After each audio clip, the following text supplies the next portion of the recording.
नमस्कार, मी निकिता पाटील. ऋतम मराठीच्या बुलेटिन मध्ये आपले स्वागत. छत्रपती संभाजी महाराजांच्या आयुष्यावर आधारित छावा चित्रपट बॉक्स ऑफिस वरती गाजत असताना दुसरीकडे संभाजी राजांबद्दल विकिपीडियावर वादग्रस्त मजकूर पाहायला मिळतोय. त्यातच हा मजकूर चित्रपट समीक्षक कमाल खानने देखील शेअर केलाय. या आक्षेपार्ह आणि वादग्रस्त मजकुरामुळे शिवप्रेमींमध्ये संतापाची लाट उसळली आहे. या सगळ्याची दखल आता मुख्यमंत्री देवेंद्र फडणवीस यांनी घेतली आहे.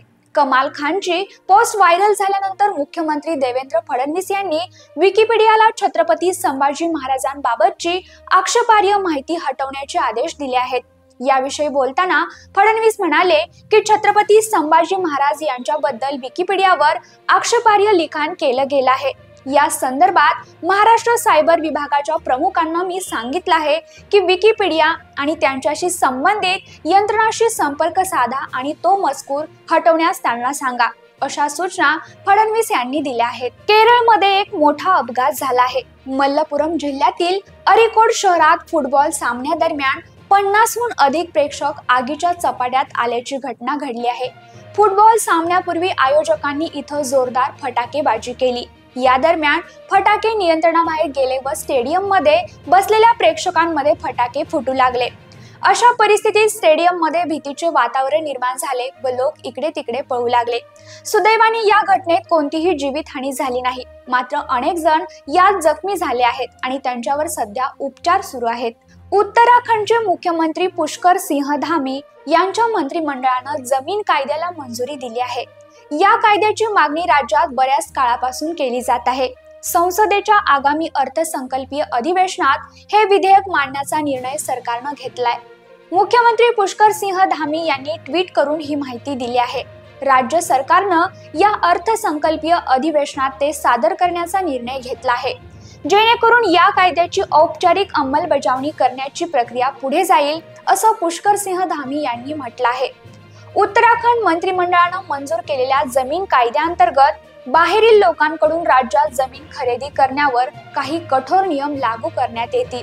हा कायदा बाहेरील लोकांच्या अनियमित जमीन खरेदीला आळा घालेल आणि स्थानिक लोकांच्या हिताचं रक्षण करेल आणि या कायद्याअंतर्गत बाहेरील लोकांना जमीन खरेदी करण्यासाठी कमाल मर्यादा 12.5 एकरची रद्द करून त्यासाठी परवानगी जिल्हाधिकारी स्तरावर देण्याची तरतूद करण्यात आली आहे. नवीन मुख्य निवडणूक आयुक्त म्हणून ज्ञानेश कुमार यांनी आज पदभार स्वीकारला आहे. मार्च 2024 पासून ज्ञानेश कुमार हे निवडणूक आयुक्त म्हणून कार्यरत होते. सोमवारी त्यांना मुख्य निवडणूक आयुक्त म्हणून बढती देण्यात आली आहे.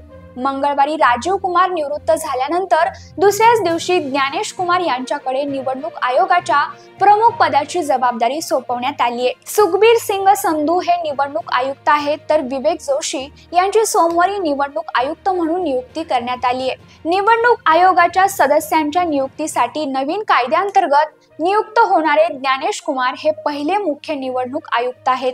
त्यांचा कार्यकाळ 26 जानेवारी 2029 पर्यंत असेल. ज्येष्ठ क्रिकेटपटू मिलिंद रेगे यांचं 19 फेब्रुवारी रोजी निधन झालं आहे. मिलिंद रेगे हे देशांतर्गत क्रिकेटमध्ये मुंबईचे कर्णधारही राहिले आहेत.